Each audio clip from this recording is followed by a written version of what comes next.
Hello friends, welcome to digital Pathshala. तो UP DElEd fourth semester की date sheet जारी हो चुकी है और जो यूपीडीएलएड फोर्थ सेमेस्टर है उसमें जो सबसे टफ सब्जेक्ट माने जाते हैं तो वो अंग्रेजी और मैथ माने जाते हैं। तो आज के वीडियो में हमें अंग्रेजी का एक इम्पोर्टेंट चैप्टर है प्रीपोजिशन। इससे 2 या 3 प्रश्न हर बार, आप पिछले साल के पेपर उठा के देख लीजिएगा, हर बार 2 या 3 प्रश्न पूछे ही पूछे गए हैं।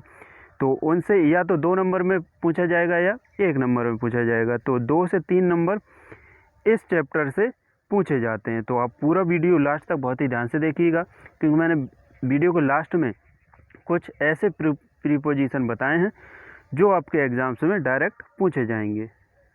और इस वीडियो को पूरा देखने के बाद आपका अंग्रेजी चैप्टर में जो प्रीपोजिशन है वो पूरा क्लियर हो जाएगा। तो चलिए स्टार्ट करते हैं। तो स्टार्ट करते हैं प्रीपोजिशन। तो प्रीपोजिशन, पहले इसका संधि विच्छेद कर लीजिए। प्रीपोजिशन, तो प्री का मतलब होता है पहले और पोजीशन का मतलब होता है स्थान। यानी कि अगर सिंपल भाषा में कहें हम तो किसी जगह पर पहले आने वाले शब्दों को क्या कहेंगे? प्रीपोजिशन। ये हो गए हमारे आसान भाषा में डेफिनेशन। और इसकी वैसे डेफिनेशन कहें तो ऐसे शब्द जो नाउन या प्रोनाउन का दूसरे जो शब्द होते हैं वाक्य में उनसे संबंध बताए वो क्या कहलाते हैं? प्रीपोजिशन कहलाते हैं। और इंग्लिश में इसकी डेफिनेशन पूछी जा सकती है, तो इसको आप नोट जरूर कर लीजिएगा। तो a preposition is a word placed before a noun और a pronoun to show in what relation the person और thing denoted by stands in regards to something else. अब एग्जाम्पल के थ्रू समझते हैं। जैसे एग्जाम्पल दिया हुआ है, I am in the class. तो आई क्या हो गया? एक प्रोनाउन हो गया। एम एक हेल्पिंग वर्ब हो गई। और यहाँ पर जो इन है ये क्या हो गया? प्रोपोजिशन हो गया। तो इन द क्लास, तो यहाँ पर जो आई है यानी कि प्रोनाउन है वो उसमें क्लास में होने का संबंध बता रहा है। किसके? इनके द्वारा। ठीक है, क्लास में है कौन? मैं। और ये प्रीपोजिशन के कुछ रूल हैं जो डायरेक्ट फोर्थ सेमेस्टर के एग्जाम्स में पूछे जाएंगे। तो preposition for BTC fourth semester, तो रूल नंबर फर्स्ट है इन और एट का यूज। ठीक है, तो इन और एट का यूज बहुत ही ज़्यादा इम्पोर्टेंट है आपके एग्जाम के लिए। तो इन देशों, बड़े शहरों तथा बड़े स्थानों के साथ प्रयुक्त होता है, जबकि एट छोटे शहरों, कस्बों, ग्रामों के लिए प्रयुक्त होता है। एग्जाम्पल देख लेते हैं। जैसे my mother lives in America. तो अमेरिका एक बड़ा कंट्री है, तो इसलिए यहाँ पर इन यूज हुआ है। दूसरा है दे लिव्स इन मुंबई। ठीक है, तो मुंबई एक बड़ा शहर है, इसलिए यहाँ पर इन का यूज हुआ है। नेक्स्ट एग्जाम्पल है Gandhi ji was born at Porbandar इन गुजरात। तो गुजरात हमारा एक बिग स्टेट है और यहाँ पर जो पोरबंदर है वो एक छोटी जगह है, यानी पॉइंट ऑफ प्लेस है, इसलिए यहाँ पर एट का यूज हुआ है। उसका नेक्स्ट पॉइंट है कि इन का समय के किसी निश्चित भाग के लिए तथा एट का प्रयोग एक निश्चित समय के लिए होता है। तो इन हमारा एक अनिश्चित भाग के लिए हो गया और एट निश्चित समय के लिए हो गया। एग्जाम्पल से समझते हैं। He will leave the place in 3 hours. ठीक है, तो ये अनिश्चित हो गया। कौन से 3 आवर्स हैं कोई पता नहीं है। और नेक्स्ट एग्जाम्पल देखिए कि he left the place at 10 o'clock। ये निश्चित है कि वह इस स्थान को करेक्ट 10 बजे छोड़ देगा। ठीक है, उसका नेक्स्ट पॉइंट है इन और इनटू का प्रयोग। तो इन का प्रयोग स्थिरता के लिए एवं इनटू का प्रयोग गति के लिए होता है। जैसे एग्जाम्पल से समझते हैं, he is in the house. तो वह घर में है, तो घर में स्थित है। और दूसरा एग्जाम्पल देखिए, ही जम्प्ड इनटू द वेल, यानी कि वो कुएं में कूद गया। तो गति हो गई यहाँ पर, तो इनटू इसलिए यहाँ पर यूज हुआ। और यहाँ पर घर के अंदर है इसलिए स्थिर है, इसलिए इनका यूज हुआ है। ठीक है, नेक्स्ट पॉइंट देखते हैं ऑन और अपॉन का प्रयोग। तो ऑन का प्रयोग स्थिरता के लिए और यह समीपता का संबंध भी बताता है। ठीक है, तो the books are on the table. तो बुक्स जो है टेबल के ऊपर रखी है। और अपॉन का यूज कैसे करेंगे? अपॉन का प्रयोग गति के लिए होता है। तो the cat jumped upon the table.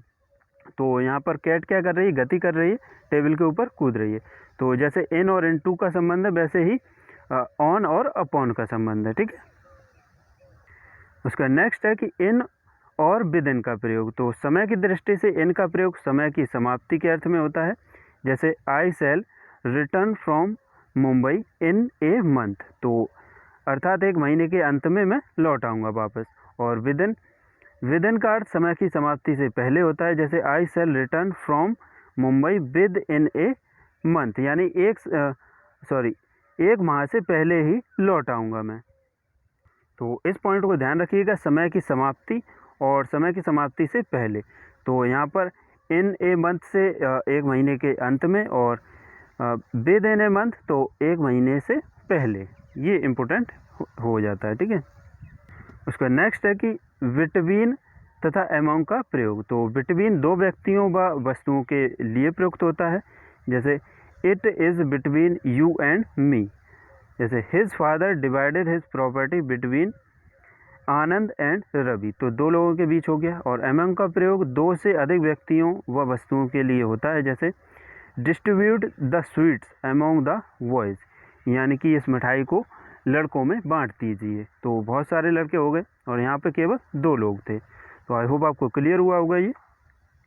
उसका नेक्स्ट है कि बिटवीन का प्रयोग दो से अधिक के साथ भी तब होता है जब उन सभी व्यक्तियों या वस्तुओं में स्थायी संबंध अथवा सहयोग का भाव प्रकट हो, जैसे our country India lives between China Pakistan Nepal Bangladesh, ठीक है।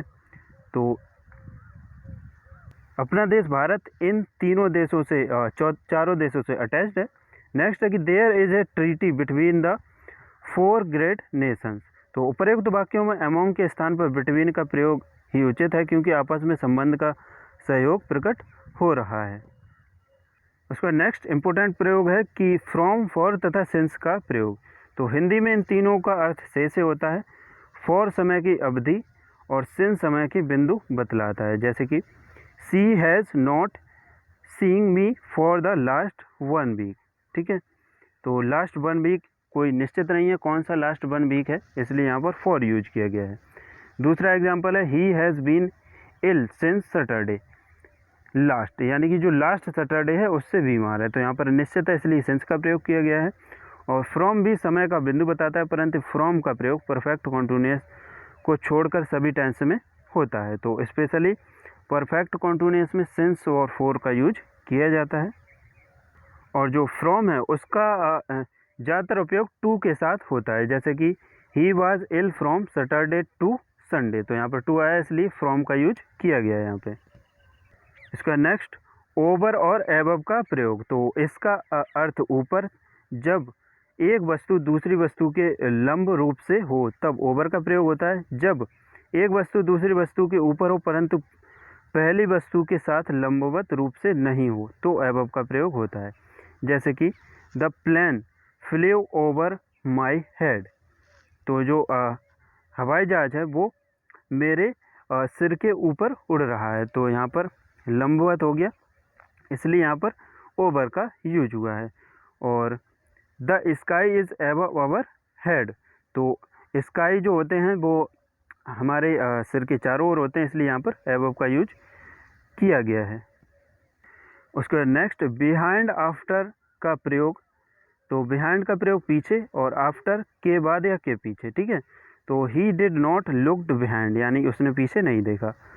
The dog walks behind its master, ठीक है, ये हो गया बिहाइंड का। आफ्टर के लिए the constable rain after a thief, यानी कॉन्स्टेबल जो है वो चोर के पीछे भागा।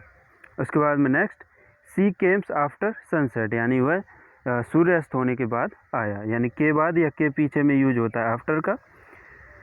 उसका अबाउट यानी कि बारे में, लगभग का प्रयोग इस तरह किया जाता है कि a road runs along the railway line. Next beyond के दूसरी ओर यानी परे का प्रयोग। तो my village is beyond the hills. उसका थ्रो का प्रयोग। तो the procession went through the main market. चलिए अब मैं आपको कुछ ऐसे प्रीपोजिशन बताता हूँ जिनका प्रयोग आप याद कर सकते हैं इनका, और यही आपके परीक्षा में डायरेक्ट पूछे जा सकते हैं। तो पहला है अवॉइड बाई, यानी कि मानना, we should avoid by their decision. तो आप इसका स्क्रीनशॉट ले लीजिए और आपको अच्छे से ये कंठस्थ कर लेने हैं। इसका भी स्क्रीनशॉट ले लीजिए और इसका भी स्क्रीनशॉट ले लीजिए। देखिए ये पूछा गया था आपका कॉन्फिडेंट ऑफ, तो he is confident of his success in the examination, ये पूछा गया था आपके एग्ज़ाम में पिछली बार के। इसका भी स्क्रीनशॉट ले लीजिए।